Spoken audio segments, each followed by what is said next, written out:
Man, yo, what is the dealio? It's your boy, Rico, back with another video, man. I'm so sorry that I'm feeling so sad right now, but it's a sad day. And I hate to be coming at y'all like this, but you know what I'm saying? I don't know what else to do, man. I gotta give up my running shoes that I've had for the last 3 years, and I know you guys are like, oh my gosh, why do you still have these shoes after 3 years? But it's just so hard to let a good shoe, you know what I'm saying, you feel me, go to waste. But I know it's time, and being an athlete for so long, I know when it's time to give them up. I mean, as you can see, they've just been through the storm, been through the rain, but I literally love these shoes. I don't know if I'll even like really get rid of them, or I'll just keep them and just be like looking at them all the time. But it is what it is, and I gotta give them up. So I just wanted to hit you guys up with the video so you guys will know what to do, or how to pick out the right shoe. But before we get into all of that in the video, you know what I need you to do: dab a little sauce on that bell button, like, comment, subscribe, and share this video with your friends, your enemies, and all your haters. So hopefully when I come back, I can feel a little better and have a little, you know, excitement in my voice. But it's a sad day, fam. RocSquad, it is a sad, real sad day, you feel me? So we're gonna get into it. I'm not gonna hold you guys up, so let's get it.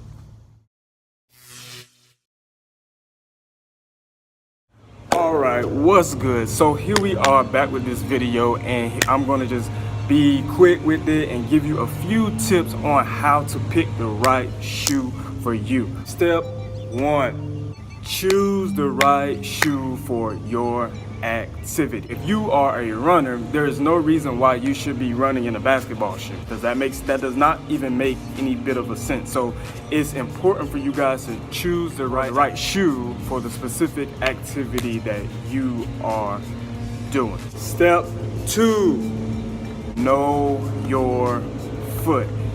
You have to know what your shoe size is and what shoes work and may not work for you. And they do have like a test that you can do. It's called the wet foot test.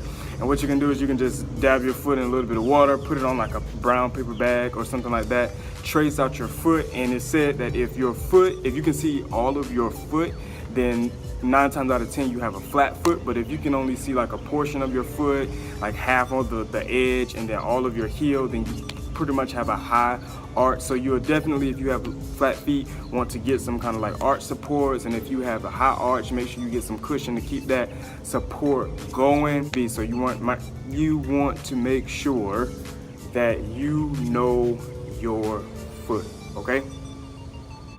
Step 3, measure your foot. I know that kind of sounds like meticulous or whatever, but you know, trying to measure, I wouldn't say every day, but measure your foot quite frequently, because you know, as we get older, obviously our feet grow, and you know, as we get older, our feet might change. So you might want to keep measuring your feet so you'll know that, because one day you might be a size 9, and then 3 months down the road, you might be like, dang, why I'm a size 10? Well, you would have known that if you would have measured your foot, often. That way you'll know when you go into these shoe stores that, which is the right size for you. Step 4, make sure that when you go to actually purchase a pair of shoes, you want to get them bought at the latter end of the day. So like at the end of the day, when you worked all day, or maybe you've exercised, you've been walking all day, you've been running all day, but you've been on your feet all day, that's when you want to go and buy your shoes. Why?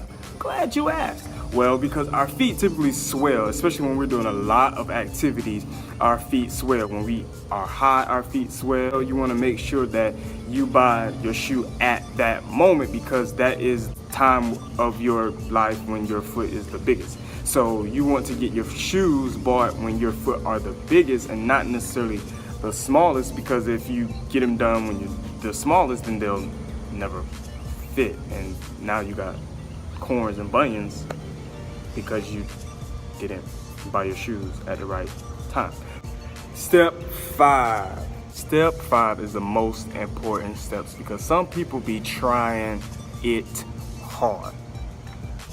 Bring your own socks. Yes, I know that they have those little nylon socks that you can wear, but yo, there's nothing like bringing your own socks, the socks that you know you're going to wear with your shoe, okay?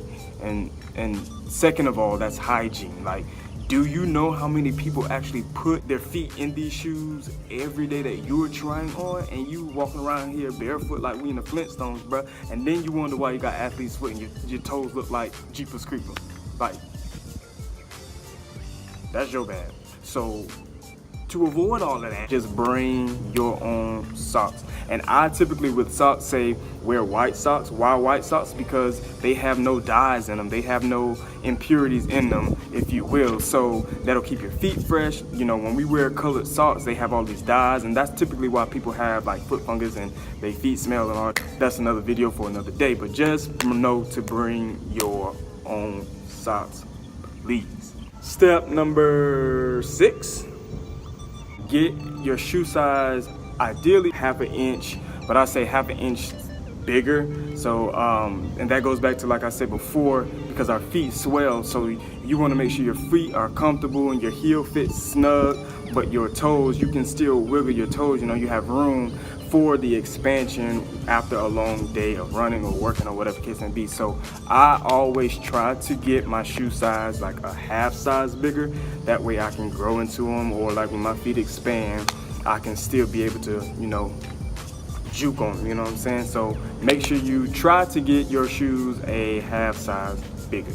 Step number 7, know what your shoes have to offer. What do you mean by that? Okay, so you need to understand, why is the shoe that I'm going to buy, why does it have a rubber sole or a rubber insole or gel insole or a carbon fiber outsole, or why is it important for this shoe to help benefit me with shock absorption? Whatever the case may be, just know the perks and the ins and outs and all the bells and whistles of your shoe and how it can benefit you for the specific activity that you're doing or the purpose that you are trying to reach or the goals you're trying to reach with whatever it is that you are doing. So know the bells and whistles. Some people get shoes just because they're fancy, but then they don't know why they're getting them. Like, basketball players shouldn't, in my opinion, be getting low ankle, no show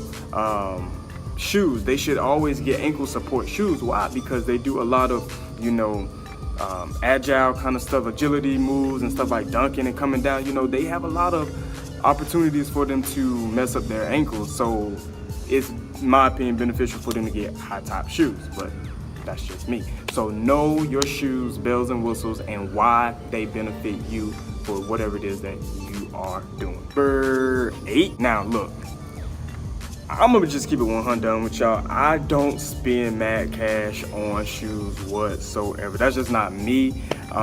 If I had more money, maybe, but even still, like, I don't go bananas with buying shoes. Why? Because anything could happen, you know what I'm saying? You buy you a fresh pair of J's or whatever, and you know, homeboy come by, he step on your shoes, and he done mess them all up, and you done paid what, $150, $200 for a pair of shoes, and now what? Now you in the whole $200 because homeboy wanted to, you know what I'm saying, act like this was an after school special and, you know, step on your J's. So that's just not what I do, but maybe one day when the planets align right for me, I guess, I'll do that. But if you are trying to get good quality shoes, I say definitely put in the money to do so. But shoot, Walmart and Payless got just as good shoes as Foot Action and Foot Line, if you want to ask me. But hey, still, but make sure you stay within your budget, your price range, and not try to OD just because you're trying to have the latest fashions and the latest shoe craze like everybody else. What your pocket can afford is what you need to buy. Number 9, test them out. It makes absolutely no sense for you to buy a pair of shoes try them on, they fit, and then you just take them home, and then you get ready to do whatever activity is. You be like, dang, why my feet hurt all the time in these shoes? Because you want to be a genius and just cash out and just go home and not even jog around the store, or you know what I'm saying, do your 1-2 step, or you know what I'm saying, the shoulder lean in your shoes. You just wanted to be, you just thought you knew what you was doing. So now you gotta suffer. So make sure you test out your shoes, please, before you leave that store, before you swipe that card, before you give them that cash. Make sure you test out your shoes. And the last step of the day is to get help. I am not an expert at this. I can just tell you what I know, or what I've seen, or what I've heard, or whatever the case may be. But if you do not know what you're doing, once you get into that store, please ask for help. This is the reason why these people work at these foot stores, is because they know what they're doing and they can help you out. So don't go in there saying, oh, I know what I'm doing, if you've never ever had a particular type of shoe before and you just don't know what you're doing. Ask for help. Go to a shoe specialty store and get your foot measured and get your foot checked out to see if you have high arches or low arches or whatever the case may be. But don't let the chance go by to where you cannot, or you feel too proud to ask for help because you don't want to feel like you don't know. Forget all of that and go out there and get the help, so that way you get the right shoe that is for you. So with that being said, I hope this video helped you guys out the next time you go into your favorite shoe store and buy and cop whatever it is that you're trying to get for whatever activity that it is that you are trying to do. Like I said, you already know who it is. It's your boy. Before we leave, I need to dab a little sauce on that bell button and like, comment, subscribe to this channel, and share it with all your friends, your enemies, and all your haters. So until next time, RocSquad, we out. I'm blessed, I'm blessed. I'm blessed, I'm blessed. I'm blessed, I'm blessed. I'm blessed, I'm blessed.